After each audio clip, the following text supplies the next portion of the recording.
morning, everybody. Hi, my name is Marianne LaFleur, and I am the clinical manager for Mölnlycke. And we are here today, and we're happy to have Michelle Labby with us to talk about the benefits of undisturbed wound healing. So Michelle doesn't like people to talk about her much, but I'm going to. So just so you know, Michelle Labby is a nurse practitioner who has a huge passion for complex wound management and the chronic disease management as well, particularly for people with lower leg ulcers and diabetic foot complications. Michelle probably wouldn't want you to know this, but she has been a nurse for 40 years now, she just told me, and she has been working in wound care for 30 years. She's actively involved in clinical research, consensus pathway and practice guideline development, and implementation of evidence-based care. She provides wound and infection management education to healthcare professionals in a number of settings. She practices in an outpatient wound clinic and is involved in an ambulatory infusion therapy, as well as she's an instructor at MacEwan University in Edmonton. She's a wound consultant who provides education and speaks at numerous events. I think you'll see a lot of her in the next couple of days. So just a couple housekeeping things. There are some polling questions for you during her presentation. During the presentation, we will use the Wounds Canada app for the polling questions. So click on the polls and select the session name, please.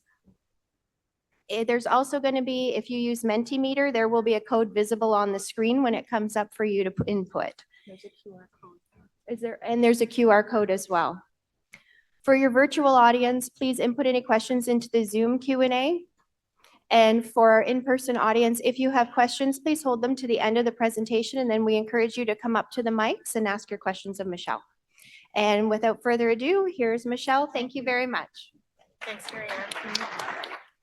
So welcome, everyone. I'm glad you're here. It's nice to see everybody back. I think we've got a good turnout this year. I'm not sure what the numbers are at, but that's awesome. We're going to talk this morning about the power of undisturbed wound healing. And so this is something, well, let's get to it. So today we're going to look at the principles of managing wound moisture and temperature in promoting good wound outcomes. We're going to look at opportunities for undisturbed wound healing, and we're also going to talk about the benefits of undisturbed wound healing to the person, to the caregivers, and to the healthcare system. So first polling question. The QR code is there. I want to see if everybody can see the polling question first, so I'm just going to give you a moment.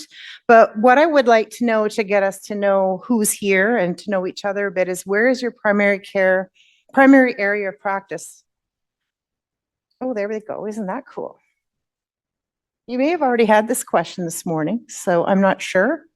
But we've got lots of home care, lots of long-term care, some wound clinics, others. I always like the others. I'm always wondering what other means. So anyway, we've got a nice mix. Hopefully what I'd like you to look or think about as we move forward is how you manage wounds in your area as we talk about undisturbed wound healing and how that might work for you. So wound healing takes time. We know that every wound has to go through each stage or phase of wound healing, and that chronic wounds don't always go through each of these phases in an orderly manner. And it's just like building a house. You can have not incompetent workers, inefficient workers. You can have contractors that come at the wrong time. You can have lack of supplies. And so there are many reasons why a wound may not go through these phases of wound healing in an orderly manner. And we know that if they go through one phase and are bumped back to another, they always have to go through each phase to get to the end. So in an optimal wound healing environment, ideally, the wound would go through each of these phases.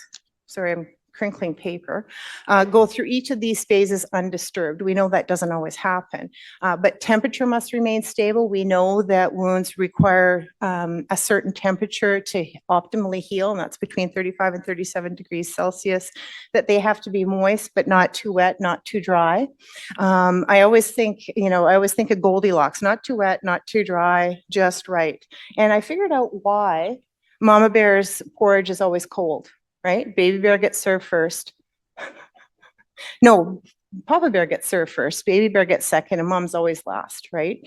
So anyway, for moisture, we want it to be optimal, and we want the wound to be protected from outside forces, from turning, from shear, from pressure. We need to consider protection through dressings, protection through protocols of care like offloading and turning, ensuring an optimal microclimate for the skin so that we have healthy skin. And all of these things together will give us that optimal wound healing environment. Wound bed preparation is essential, and I think that's something that we all talk a lot about. With this, we look at debridement, inflammation, we look at moisture, we look at edge. We also have the concepts of wound hygiene interspersed or threaded through these concepts, and it's something that as wound clinicians, we spend a lot of time looking at how we can optimize this. But what's really important as well, prior to looking just at the wound and how we're going to care for it, is looking at the person themselves, where they live, what their attributes are, their chronic diseases, but also wound goals. And wound goals are really important. So that wound care management goal must be established before we decide what we're going to do with the wound. And we know, is a wound healable? Is it non-healable? Or is it a maintenance wound where we just don't have the resources to have that wound heal? And keeping in mind that those wound goals change over time for each person depending on what they're doing. We've all had people who have a diabetic foot ulcer and walk on it every day. They're going to be a maintenance wound, but if they can go through a period of time where they're on vacation, they take time from work, that we can move to a more of a healable goal. So that's something to always keep in mind. So let's talk about undisturbed wound healing and the evolution of the concept. So when we look at this timeline, initially in wound care, it was cover and protect. And here I have gauze. What's the problem with gauze, right? We still see gauze today. But gauze, it does not insulate the wounds, so we can have wounds below temperature where they shouldn't be, where they don't heal as well. We have them sticking, causing pain, frequent dressing changes. Bacteria can travel through 65 layers of wet or moist gauze to get to that wound, so there's a higher infection risk. So those things over time have changed. In the 1960s, George Winters started he's sometimes called the father of moist wound healing, but moist wound healing became something that we were looking at. And when you read some of those original articles, you would look at them and go, well, this isn't good evidence at all, but it is where it all started and how things have evolved over time. Then we came to dressing changes where we're doing them more frequently. Who's been a nurse for over 25 years? We all remember daily dressing change, QID, BID, TID, or QID, wound irrigations, and normal saline soak gauze. It was highly labor intensive. And every time you take normal saline soak gauze out of a wound, irrigate, and repack it, you're decreasing the temperature. It takes 6 to 8 hours to get back up to temperature. So if you're doing it QID, you know that for most of the day or most of the time, that wound is below optimal healing temperatures. And so over time, we've changed that. Is anybody still seeing a lot of use of normal saline soaked packings or gauzes? The hands are a lot less than they used to be, and that speaks to how wound care has evolved and how we're doing over time. So that's important. Then we go to dressing advances, and I always say picking dressings is like going to a candy store and picking candy. There's so many that it's really difficult to decide. The vendor fairs, coming to conferences like this, I always really like coming in person. My favorite place to go is the vendor fair.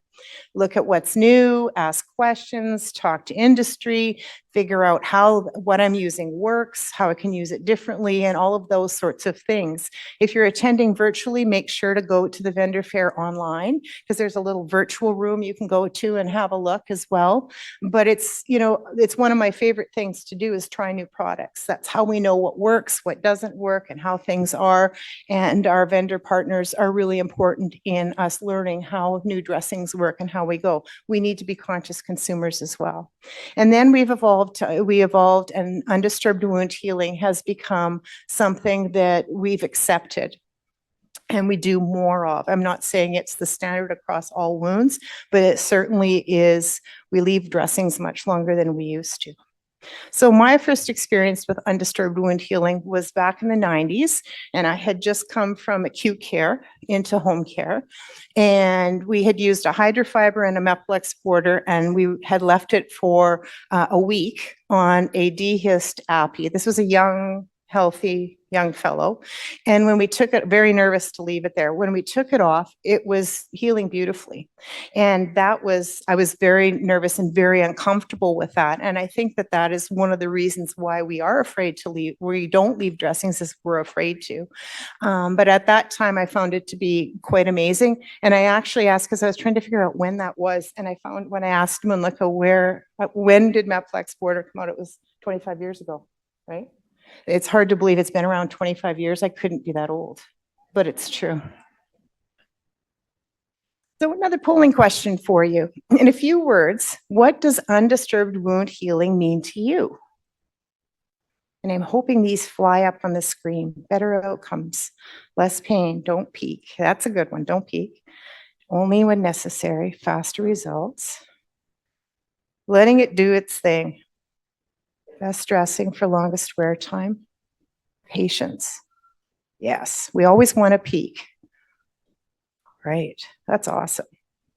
So undisturbed wound healing was really all of those things that you've mentioned. It's allowing the wound to rest by not changing the dressing any more than we need to support the whole body's own processes for healing. And the graduation of dressings here speaks to dressing changes, and it's something we'll talk about in a little bit as well, in when to change dressings, because I think often we're changing dressings before we need to. And this is a representation of Meplex border flex, I can't tell. But when three sides have straight through to the edges is when you change it. But often you think to yourself, when would you change this dressing? And would you leave it till that last, to number 3 there? You know, it's something to think about, because I think we do change them sooner than we might need to. So what does undisturbed wound healing do for the wound? When we look at that, it allows that natural, timely healing processes for the body to do its thing, remembering that every body is different and chronic diseases impact that, a person's own choices, their environment. But in that wound, the undisturbed wound healing controls inflammation, and we know by more frequent dressing changes, we can increase inflammation if there's trauma to the wound. It results in faster or expedited wound closure, reduces care complications as far as maceration, skin disturbances, that sort of thing, minimizes scarring, and reduces post-op complications. So those are all things that undisturbed wound healing can contribute to the wound healing process. So one more polling question for you. Pick 3 wound types that you encounter most often in your practice, and this will show us who's in the room as well. So pick 3 wound types that you encounter most often in your practice. And realizing there are other kinds of wounds, of course. Look at those DFUs and pressure injuries, venous leg ulcers, all way up there.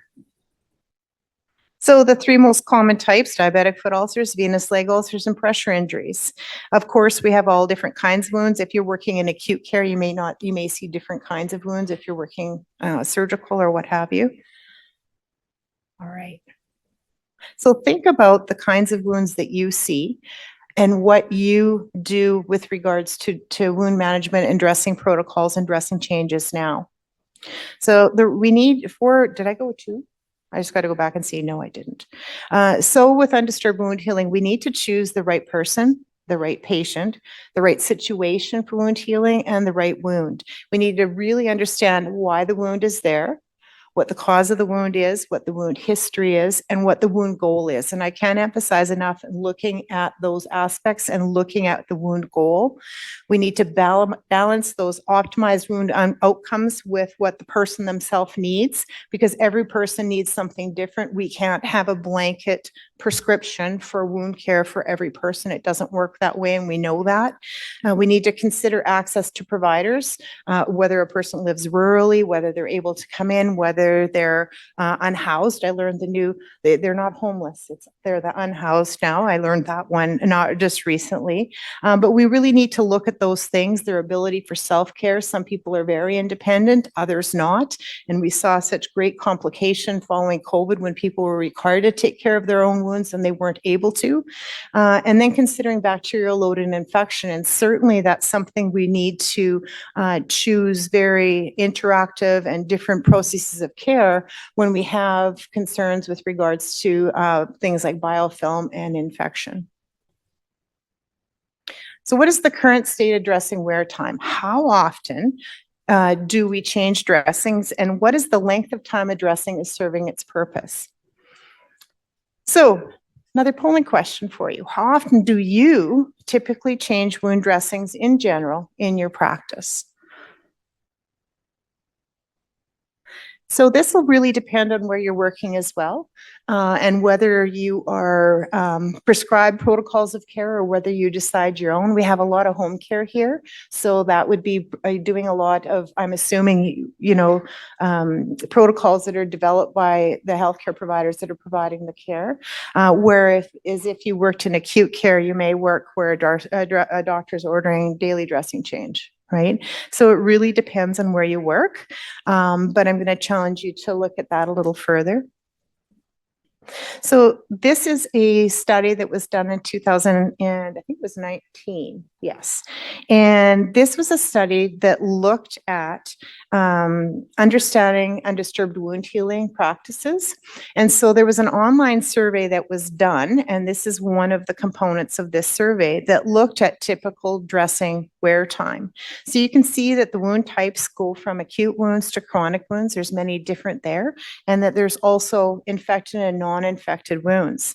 And you can see non-infected wounds were changed between 2 and 4 days, and infected between 1 and 2 days. And if you look at the wound dressings that were changed the least often, that would be your closed surgical wounds, and most often would be moist lesions. And so it's interesting to look at because we have 2 to 4 and 1 to 2. So what the study showed is that undisturbed wound healing was often misunderstood and underutilized.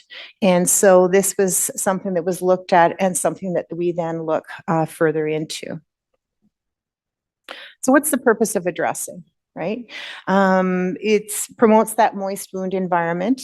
There are times when we look to not have that moist wound environment when we're looking at maintenance wounds where we're trying to establish a dry eschar, for instance, someone who has an arterial ulcer on their toe and doesn't have the circulation to support healing. And I would challenge that establishing a intact, dry, black eschar on a toe is really a form of undisturbed wound healing because we're having that established eschar there and leaving it. So it's looking at the body healing what it can. But we want to promote that moist wound environment. We need that dressing to be an effective barrier against trauma, but also against bacteria and moisture coming in. It needs to manage bacterial load, including wound biofilm. And we have more dressings that deal with wound biofilm, and we're seeing more and more advances in biofilm management.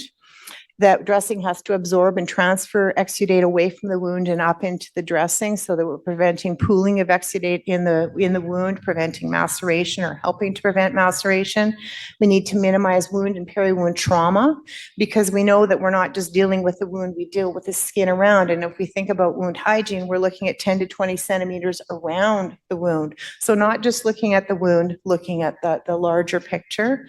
It needs to stay in place and conform to the area that's being dressed. And we know that can be really challenging. There's lots of people that are seeing diabetic foot ulcers. We know it's difficult to dress a toe, to dress a plantar aspect of a foot or onto an ankle, hard to keep it there. Keep it on a finger is very difficult. I cut myself this morning, so my nice little Band-Aid. I need to go to the vendor fair to find something better than this Band-Aid. So when that opens, but we need to look at the contours of the body and choose dressings that will stay there. What you put on that looks really excellent when you put it on, it looks awesome, and then you go back the next day and it's completely falling apart. Perhaps it needs to be something that will stay there and that is more suited to that site. The dressing also needs to support that optimal wound temperature, and that is important. Who uses warmed saline in their practice or warmed wound cleansers? Right? If you think about using a cold cleanser and decreasing the thermal, the thermal temperature of the wound, the body needs to bring it back up. So of course we don't put cleansers into microwaves or those sorts of things. But for instance, our saline and our wound cleansers are kept, if it's safe for the wound cleanser, in a warming cupboard at 37 degrees Celsius. So it's the same as body temperature. Just something to consider. So please don't go put them in the microwave, but it is, you also don't want to come from home care and it's minus 30 outside and you bring your bag in and you're using your saline to clean a wound, right? Because it's pretty darn cold. So talking about the ideal wound fillers or contact layers, we need to look at the attributes of the wound, of course, and how deep it is, if there's tunneling, all of those sorts of things. But we need to safely fill that dead space, and that dressing needs to remain intact during the removal. So what goes in comes back out, and we'll have a slide on wound packing coming up next. We also have to facilitate that moist wound environment and autolysis of the wound, manage exudates, minimize wound trauma, address infection and biofilm reformation, and how can we do that in a deeper wound, extending the wear times of dressings so that it works for the person, it works for the wound, and it works for the healthcare provider who's doing that, and then transfers that exudate away from the wound. And you note there that we have the fan folding of the wound packing into the wound. We also don't want to make a big ball. So here's a picture, looking at wound packing and how we do that. This was an example that I actually had of a patient. It was the protocol was pack wound with Curlix AMD. And it was a coccyx ulcer, and this is, of course, a fake bum. But I went to do it, and they'd taken the whole roll of Curlix and put it in the wound. Right? So really, never take for granted that people understand what you say. So instead of saying pack the wound, fan fold Curlix AMD into the wound, right? Because we want to prevent extra pressure into the wound. So always remembering that. We don't want it to ball up, cause more of an issue. What goes in must come out, right? There is nothing other than something like Surgicel that is bioabsorbable. What goes in must come out. We don't want it to break apart. It has to have good tensile strength. We want to fluff, not stuff. We don't take a jackhammer, and it's only in the OR. I mean, who's taking out packing that's put in the OR? You go, go, go, go, go, go, go, go, go, and you never get that much back in, nor should you. We want to maintain that wound temperature. I can't emphasize that enough. Communicate effectively as to what we're doing so that the person coming after us knows what to do, and no product wear time. And that's something that's really important. The products that you use, you should know how they work, how long they can stay in place, what their attributes are. And those are questions you should ask of your product reps, checking product inserts, and knowing how things work. Not every dressing is the same, and there are so many that you really need to be aware of what the dressings that you use in your practice setting, what their attributes are and how they work, and if there is things that are missing, how you can advocate to get what you need.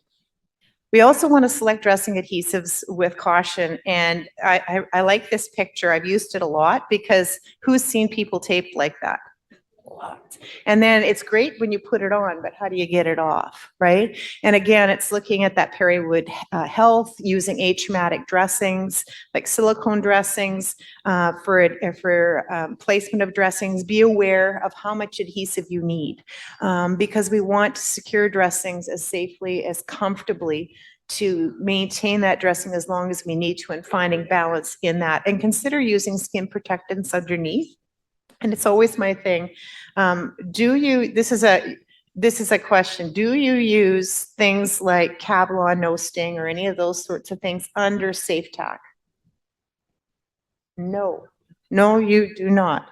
Under Safe Tack, you do not use skin protectants. Does that change? No. Okay, because people will say, oh, it makes it stick better, but it doesn't. If you think about soft silicone, it floats itself into the contours of the skin to stay in place. It's not an adhesive. And so if you plug, if you sort of make the skin too smooth, it doesn't stick as well. So you do not use any skin protectants under safe tack. If it changes over time, let me know. So part of sustaining that undisturbed wound healing is knowing when to change the dressing. And if you look at these three dressings, if you look at the arm on the left, this can go for a longer period of time. And you can see that someone's dated the edge, which is a really good practice. So you know how long it's been. Sometimes, especially with online documentation, it's sometimes difficult to figure out when the dressing was changed last. So good old fashioned writing on it is always consistent. The one in the middle, this is a fellow who has a cancerous lesion on his head, and you can see that the dressing strike through hasn't come to the edges, but you can already see that it's wearing from where he puts his glasses and keeps having to press it down. So dressings, depending on where they are, may need to be changed more often. And this dressing we got to actually stay in place for 2 to 3 days with some looking at sort of contact layers that we're using and that sort of thing. And that was a success for him. And then you can see the one on the bottom, we've got two borders that the exudate has went to, but you can see it's quite a large dressing. Is it going to make it to the third? These are things that you need to ask, but don't be changing dressings as soon as you see strike through. If you can feel strike through on the dressing that you're using, and you can feel moisture, then bacteria can go back through. But if you have a vapor permeable outer layer, then you won't have that strike through of bacteria. So it's always something to consider. Also consider, and this is, dressings that are too small. We need to use dressings that are large enough for the wound that we're dressing for them to stay in place for as long as we want them to. We don't save money by choosing a smaller dressing if it won't stay in place for longer. It needs to have good coverage to the peri-wound area so that it will stay in place.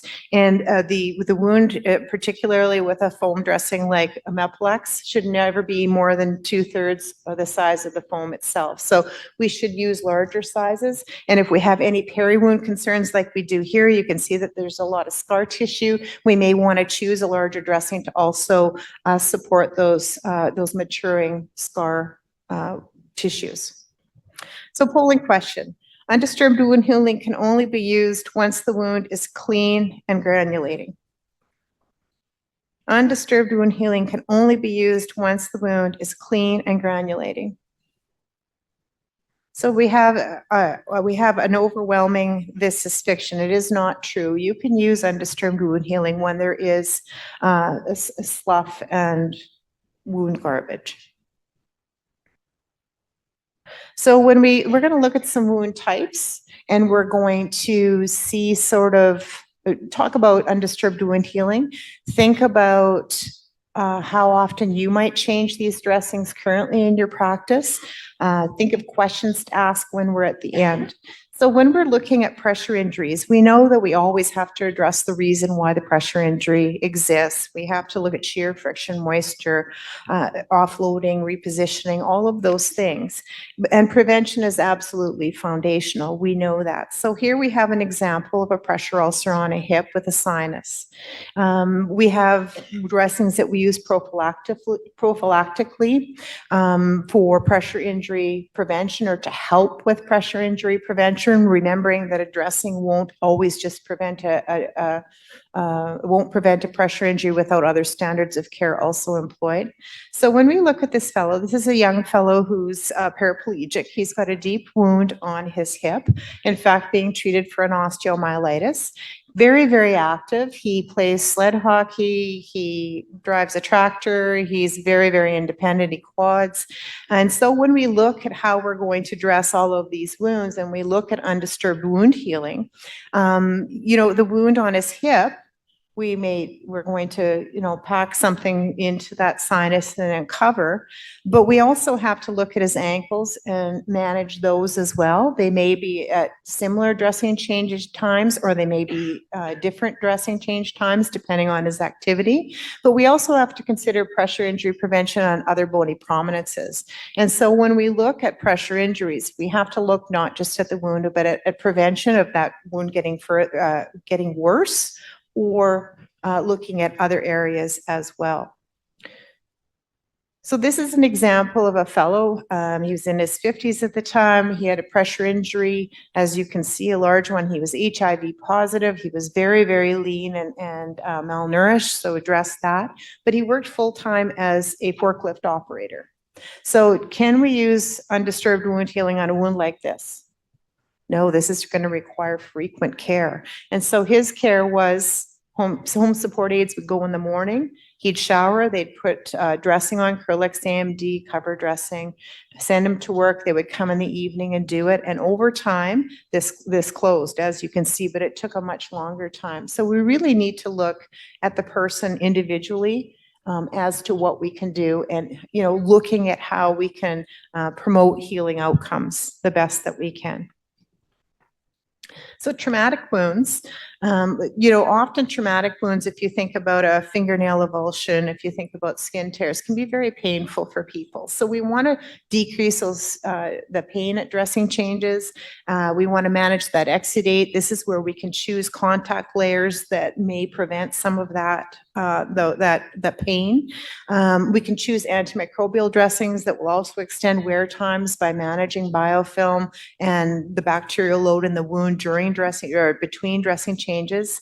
And remembering that contact layers don't always need to be changed. So we may have a contact layer that can stay in place. So if you're thinking about Mepitel 1, it can stay in place for up to 14 days over a skin tear. We may not change the Mepitel 1, but we may change the dressing over top. That also supports the undisturbed wound healing concept, because we're not disturbing the wound, we're just changing the dressing over time. So it is something to consider. Here's a skin tear, and this was reapproximated, and this was actually a good one. It had been 36 hours, and we were still able to reapproximate it, cover it with Mepitel cover dressing, and then we changed the protocol over time. So initially, when it's still bleeding and those sorts of things, changing the dressing over top more frequently, and then moving to longer periods of time. And you can see that over a period of 16 days, we had full closure. When we look at burns, we know that burns initially will require a lot of care. There's a lot of exudate. But once we are over that real acute phase where we're doing daily dressing changes because of exudate, we can move to other protocols of care where we're leaving wounds in or dressings in place for a longer period of time. Burns are very painful. Pediatric burns are particularly challenging, and we can choose dressings that can stay in place. So we may use things like Aquacel AG, or not Aquacel AG, we do use those on burns sometimes. We can use Meplex AG. There's lots of burn dressings that we can use to sustain undisturbed wound healing. But again, with debridement being required and the number of dressing changes that are required initially, that isn't always possible. And they are at a higher risk of infection, so we want to make sure that we're choosing antimicrobial dressings. This is just an example of a burn from a motorcycle exhaust, and this fellow came in, it was actually weeks following the burn, so it was very old.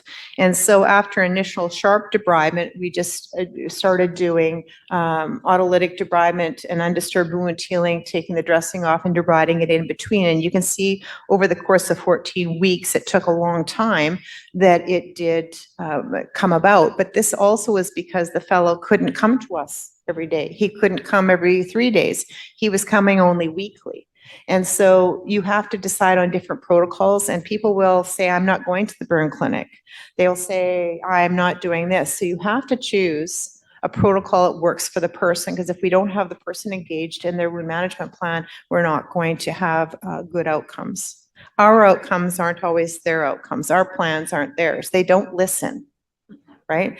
If you could make people listen, right? Do they tell us the truth? They never, do they even tell us the truth sometimes? Sometimes they don't even tell us the truth. Most of the time. Oh, I'm not walking on my foot. Really? Well, I just watched you. You know, they carry their walker till they get into the, and then they start using it. Oh, I didn't put my air cast on just, because, well, it's in the car.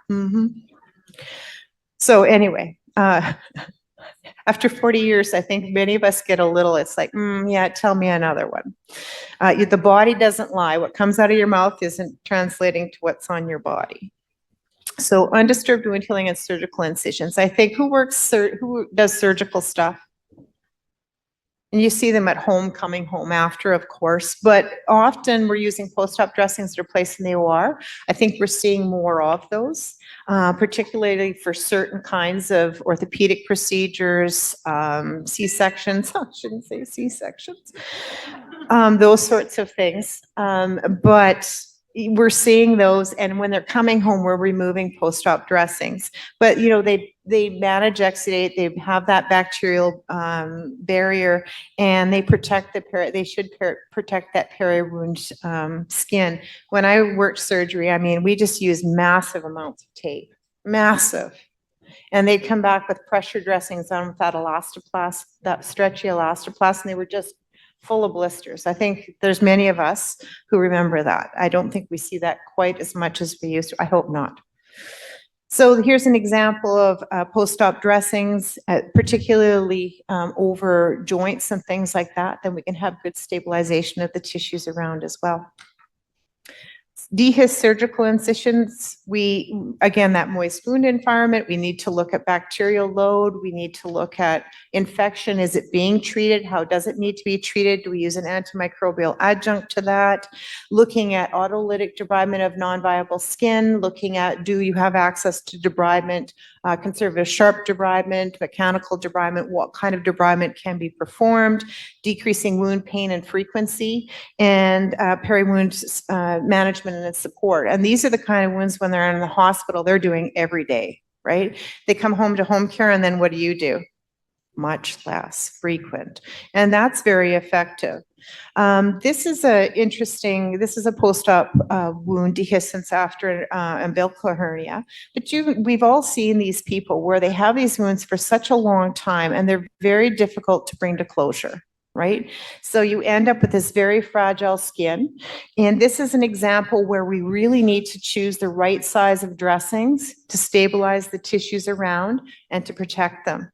And even when the wound is closed, and you can see that this is very newly closed, very friable, using things like Mepiform, and you can see this is Mepiform over the entire abdomen and leaving it in place to let that mature. And there's different strategies for doing that. What does the one thing this person need to wear? Binders or a pressure garment, right? Because if you don't take the pressure off, you can't have a dressing being the only pressure support or relieving support when you have that much tension on a wound. So diabetic foot ulcers, one of my near and dear to heart, sort of also one of the most challenging and frustrating, I think. We have to balance all the things that come along with diabetes, the chronic disease management, the high rate of depression, the high rate of ignoring the problem, I guess. If you have a diabetic foot ulcer, you put your foot in a shoe, you don't feel anything, you go to work and you do your usual things. So they can be very challenging to deal with. And they are a real challenge to the people who suffer with them. And so it's really looking at how to develop relationships with people so that we can have them do 5 minutes left in the whole presentation. Oh, thank goodness. I'm like, I talked that much? So I'm sorry. All right. So when we look at diabetic foot ulcers, we need to remember that it's not the same plan for each wound. This is a fellow who had an ulcer on his right foot. He developed a Charcot-arthropathy, an acute Charcot-arthropathy of the left, and ended up with an emergency amputation. So how are you going to manage each of these wounds, and how often are you going to change the dressings? Can you employ undisturbed wound healing? And certainly you can, but he has to be engaged in that. And here, this, unfortunately, once his wound healed, he fell. And most people with an amputation will do that at least once. They get out of bed in the morning and forget they don't have a leg. And so then it's really trying to find dressings that will stay in place. This is a fellow who's also on dialysis and doesn't want to come in all of the time. So choosing dressings that conform well and that will stay in place and provide the level of support that they need. Diabetic foot ulcer, does anybody do contact casting, total contact casting? So with total contact casting, it really is imposed undisturbed wound healing. And so it's really important to find dressings that work, that will stay in place for as long as the cast needs to stay in place. And so that can be very challenging. And it's important to find dressings that will do that. In this case is Exufiber and Meplex Border Flex. And you can see that's a very large dressing that's being used on the plantar aspect to try and address that wound, because this lady lived an hour away from the clinic, so she would only come in weekly for the cast change. So it's really challenging to find, and it doesn't mean that you don't change protocols and figure it out, because it really depends on so many things, blood glucose and all of that. So this is that reassessment engagement is really, really important. You can see she was doing very well. She virtually almost closed and then decided to go on holidays and wear Crocs and came back and is now awaiting an amputation. Venous leg ulcers, again, this can be imposed undisturbed wound healing depending on how often you're doing compression wraps. If you're doing compression wraps twice a week, 3 times a week, can we go weekly? And if we can go weekly, because the compression wrap will stay in place, it's choosing dressings that will support that wound during that time and looking at the whole undisturbed wound healing and how we can support good outcomes with that. Wrap compression, I like this one. This was a wound, 24 days with 7 dressing changes, because, twice a week. But you can see, I like this picture because you can see that bud in the wound on the left, and you can see that's a partial thickness wound, that's where the healing comes from, right? And so it's important. I always like looking at, is it full thickness, partial thickness? What are we doing? And then looking at undisturbed wound healing and atypical wounds. So things like pyoderma, malignant wounds, epidermolysis bullosa, I can never say it, EB is much easier. And so looking at many of these wounds are highly inflammatory. They are made worse by pathogy or further trauma. So it's choosing dressings that don't disturb the wound, but address it. And this is just an interesting case that I'll sort of flip through. This poor fellow went to Arizona and he got a massive case of pyoderma. And you can see he ended up in hospital in an ICU setting. When he came home to us here, it was looking at very painful, looking at how often to change dressings, using atraumatic dressings to do so. But you can see with a graduation over time, and that's between dressing changes, that he did very well. But we really need to look at each person and what they can sustain. This is also an interesting one. This little baby, again, we're talking about babies. So when she was born, she had this infant nevus, and it was close, it was hairy. And if you know, this was, if they're left too long, they want to do surgery to remove these as soon as possible, because over time they sort of finger deeper into the tissue and they can be a higher risk for malignancy later. So at 1 day old, she had surgery for removal. And then you can see at 8 days old and 24 days old, her only pain, they give them sugar water. And what she did is she had oval Meplex on, and we just put it on her, no adhesive, and it was changed rarely, because only when it needed to, and it healed beautifully. But again, this is something that you have to be very careful. In fact, you can see on the 8-day-old picture, you can see the little holes from the Meplex. Polling question: what are your perceived barriers to undisturbed wound healing?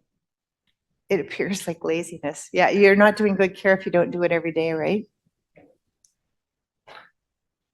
Really interesting. Very good.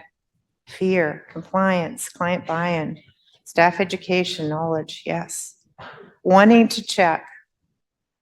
Habit, right? So when we're adopting wound healing, undisturbed wound healing, we have to look at the patient, the wound, the caregiver, and look at time and money, because we need to select dressings that decrease cost overall. A cheap dressing every day isn't more efficient, monetarily than changing a more expensive dressing every 2 or 3 days or once a week. So always something to consider. But mostly you have to consider the person with the wound. They remain central to those wound outcomes. We want to promote independence and self-care, have them learn through self-care about prevention, engagement in their wound management plans so that they know what to do moving forward and are stewards of their own care and supporting education. So this brings us to the end of the presentation. This is out the back door of our health center. And so just taking questions for our last. You who have questions, if you want to go up to the mics, and in the meantime, I'll read a couple of the online questions that we have. And I knew this one was going to come. Any advice for communicating with prescribers who are still requesting daily dressing changes when that is not necessary? That is, I think they should, who is nursing here?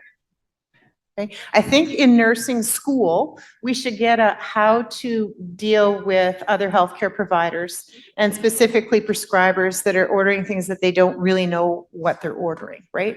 And when you look at the barriers to undisturbed wound healing, many of those, including needing to peak and all of those things, relate to physician or prescriber not knowing really what's best for the wound. And so learning over time, I mean, I always carry dressings in my pocket. Okay, we'll try it your way for a few days and then let's try it. Can we try it my way for a week? And really doing that back and forth. And it's difficult. Some physicians, you just need them to retire. And I apologize to any physicians in the audience who maybe should retire, but it really is important to work as a team to come up with a plan. And the team isn't one person, it also involves the patient and it involves all of us. And so it's really learning to talk, to being willing to have those conversations and to move forward with that. So without offending too many more people, we should move on. Okay. Is there anybody up at the, oh, here comes somebody. I can't see because I feel like I'm under a. Hi, Michelle, it's Rosemary. Thank Hi, you so Rosemary. much I for need sunglasses. great conversation. Thank you. You know, one of the things that I come across, and just maybe you can comment on this, I find it's actually sometimes prompted by the family member at the bedside, and particularly sometimes in long-term care setting. And they'll Yes. say, I can see there's like sort of a spot there. And like that was there yesterday. And you know, the nurse yesterday, she didn't change it. And so I almost feel like we might need to do some sort of education, really sort of maybe a patient or family member, caregiver pamphlet brief related to not actually changing that dressing. Now, I have troubles myself, so I am somebody who has to struggle with not peaking and things like Yes. that. But I got to tell you, when I have a family member who's kind of annoyed and said, you know, the other nurse did this and that, I'm like, I finally go, all right, okay, let's do it. And we'll have a little look to put peace of mind there because of maybe it's from a previous experience they had. But anyway, we should be thinking of ideas of how can we also educate to our families. I think that's excellent, Rosemary. And honestly, that it really, Mölnlycke, you should have a little patient handout for when to change dressings like Meplex, Board, or Flex, because it does look gross, right? And so they want it changed more often. And the good thing with that is you can lift and peak if you need to, and still not disturb the wound and lift and peak and do. And that's maybe part of the teaching as well. But certainly we have to teach family members as well in long-term care. Do you have one? Yeah, with pictures, the time to change. They have one. Okay, because that is very valuable. Good question, Rosemary, good comments. Do we want to take you up at the mic there and then I'll do, or I think you maybe were there next. yeah. Okay. First, I just wanted to share something. I'm relatively new as a wound care nurse. And at the last conference, I got Meplex AG transfer. Yes. And I had a patient with chronic venous leg ulcers, and I can't even exactly describe what his legs looked like. there was all this lumpy green stuff all over them. We know with, those like legs. wounds in between. Yeah. So I don't exactly how to say it, but I put that on like those areas, and then I protected the other areas just with like a zinc cream.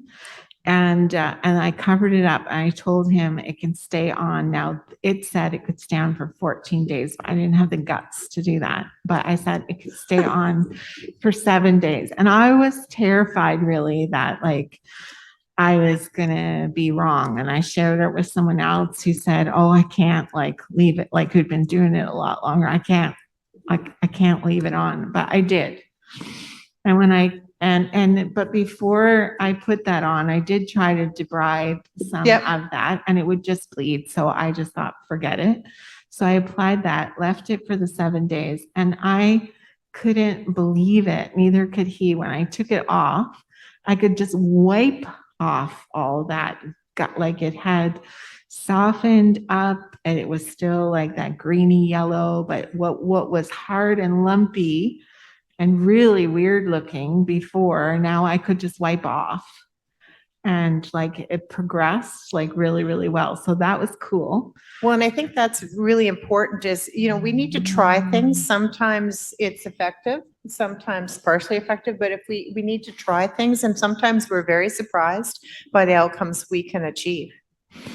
And then I did have a question though, Mhm. again, my ignorance. The picture that you showed of the forklift guy who Mhm. has HIV positive, can you tell me why? Like, was it just his lifestyle that you said that we couldn't put like that? He was had working to- full-time as a forklift operator, and he was unwilling to change his life to do that, so. Okay, so that's why you couldn't put undisturbed healing No. because it wouldn't have He was stayed going to on. work, it wouldn't have stayed on. Okay, thank you.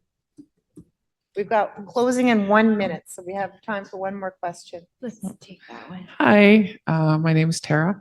I'm just curious about when you're wrapping the venous ulcers.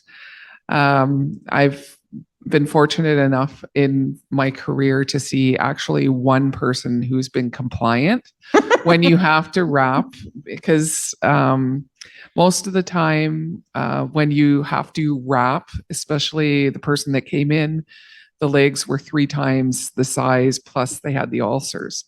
And thankfully, he decided that he was going to listen to what we had to say and the reason behind us putting the Coban and stuff on. And yeah, it took 4 weeks, 5 weeks, but he did finally heal.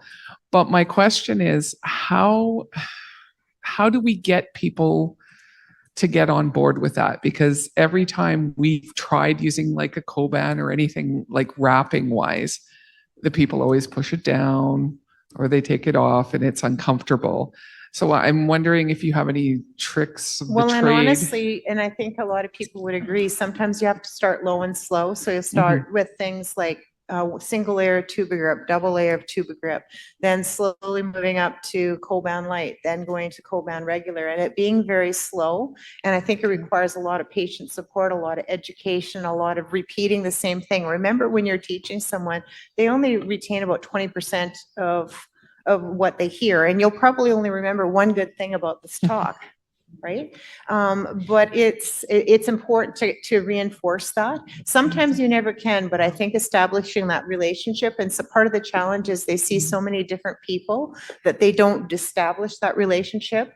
And I think that relationship, if they see consistent people, can really move forward with things. So I totally understand where you're coming from, and it is a challenge for all of us. Oh, sorry, all of us. Yeah, I agree. Okay, well, thank you to you. Thank you for your attention and your participation today.